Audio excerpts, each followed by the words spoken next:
Howdy, howdy, Chris here, back in the garage, and today we're going to finish up this Infinity repair with primer, preparation, paint, and clear coat.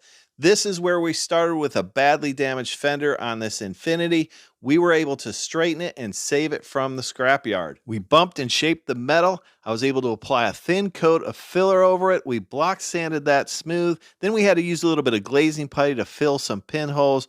Block that out, and we were ready for some 2K urethane primer. If you want to check out those videos, I'll have a link in the description. The next step in this process is to block sand our 2K urethane primer in order to get it straight so we have a good result in the end.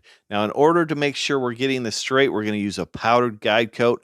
This is a charcoal-based guide coat that you wipe on, and then as we block it, we're going to see any high or low areas. I'll be using this motoguard flexible block so I can form it to the contours of this fender so we can hold that block flat against the panel. We'll block it in a crosshatch pattern or an X pattern. We want a block that's going to cover the largest surface area possible. This is going to help to achieve a laser straight repair. As I block this, you can see the guide coat is showing us any texture that we have in the primer. It'll show us any minor scratches that need to be removed, and it'll also show us any high or low areas. So we want this primer to be nice and smooth.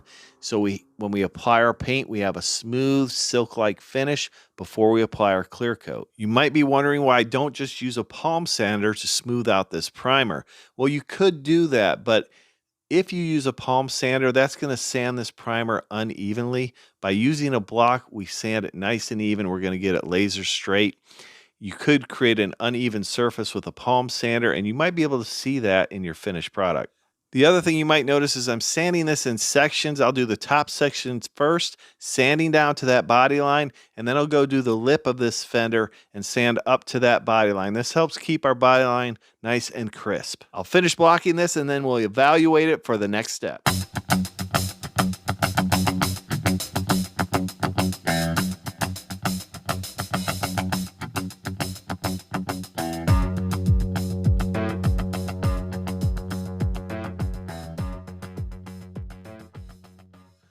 Next, I want to take a good look at this repair and evaluate it to see if we have any pinholes, any deep scratches that we might have missed, or any waves in our repair.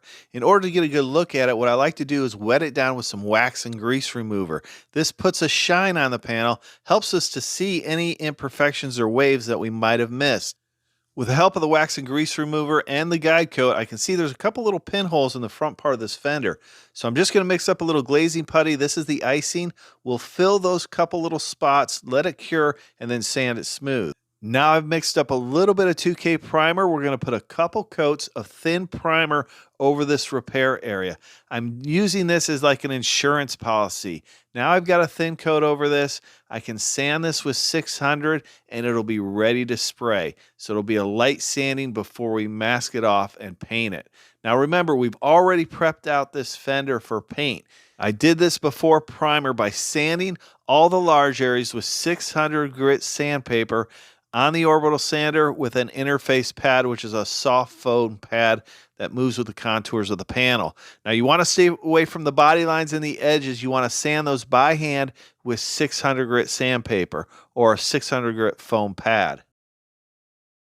I'm now ready to mask this off for paint and clear coat. We went ahead and we wet down the floor and then we swept it out. I like to have that floor wet. This helps to keep that dust down as we're spraying.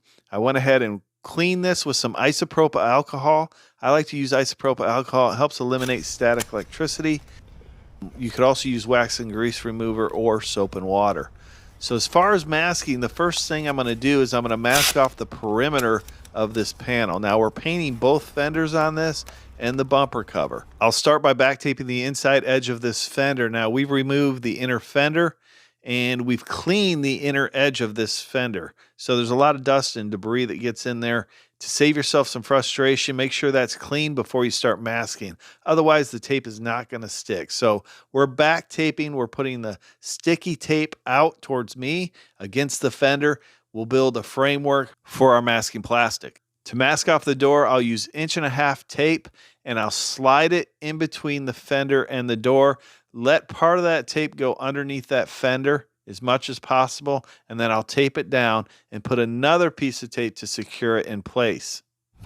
Now I need to mask off this fender jamb. For that, we're going to use this J tape. This is a foam masking tape with an adhesive edge. This is going to allow us to lay that right on the edge of the fender and keep us from getting a hard clear coat line when we paint. So we're able to put it right on the edge of that fender. We'll shut the hood on it, and that'll give us a nice soft edge of clear. Again, make sure your fender jamb is clean and free from debris and oils before you mask it. This is a little trick I do just to make it easier to mask off the hood and lay down our masking plastic. I'll run 1.5" tape on the edge of this hood, and then we fold it down, and then when we lay our plastic over it, we can cut it out very easily on that tape, and we're not going to cut into the hood. I'll finish masking off the perimeter of both of these fenders, and then we'll run some plastic over, cut out the areas we're going to paint, and then we'll get to spraying our base.